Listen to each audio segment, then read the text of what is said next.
بسم اللہ الرحمن الرحیم۔ شروع کرتا ہوں اللہ تعالیٰ کے نام کے ساتھ جو بڑا مہربان نہایت رحم کرنے والا ہے۔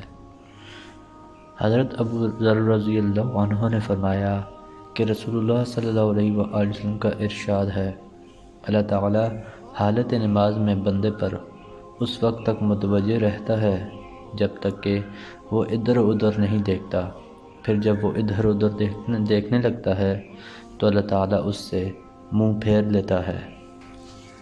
ام المؤمنین عائشہ رضی اللہ عنہا کہتی ہیں کہ میں نے رسول اللہ صلی اللہ علیہ وآلہ وسلم سے آدمی کے نماز کے ادھر ادھر دیکھنے کے متعلق پوچھا تو آپ صلی اللہ علیہ وآلہ وسلم نے فرمایا، یہ بندے کی نماز سے شیطان کا اچک لینا ہے، یعنی اس کے ثواب میں سے ایک حصہ اڑا لیتا ہے۔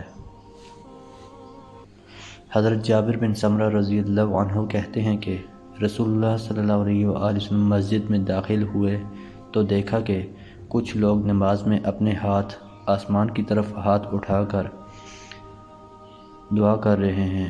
آپ صلی اللہ علیہ وآلہ وسلم نے فرمایا، جو لوگ نماز میں اپنی نگاہیں آسمان کی طرف اٹھاتے ہیں انہیں چاہیے کہ اس سے باز آ جائیں، ورنہ ہو سکتا ہے کہ ان کی نگاہیں ان کی طرف واپس نہ لوٹیں، یعنی بینائی جاتی رہے۔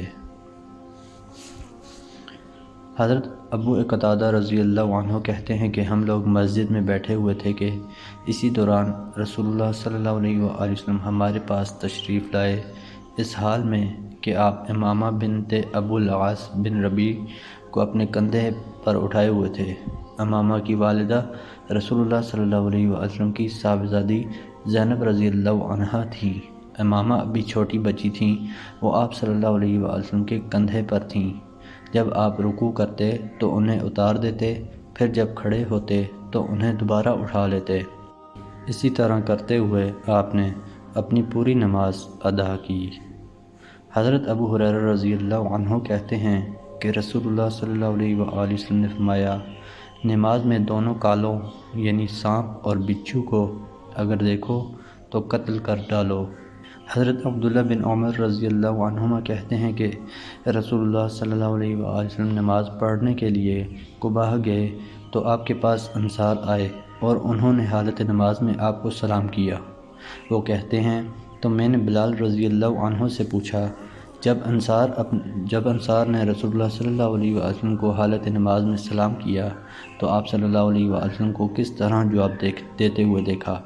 بلال رضی اللہ عنہ نے کہا، آپ صلی اللہ علیہ وآلہ وسلم اس طرح کر رہے تھے، اور بلال رضی اللہ عنہ اپنی ہتھیلی کو پھیلائے ہوئے تھے۔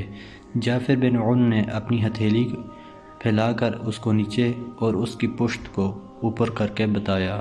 محترم دوستو، اللہ تعالیٰ سے دعا ہے اللہ تعالیٰ ہمیں ان حدیث پر عمل کرنے کی توفیق عطا فرمائیں، اللہ تعالیٰ ہمیں دونوں جہانوں میں کامیابیاں عطا فرمائیں، آمین یا رب العالمین۔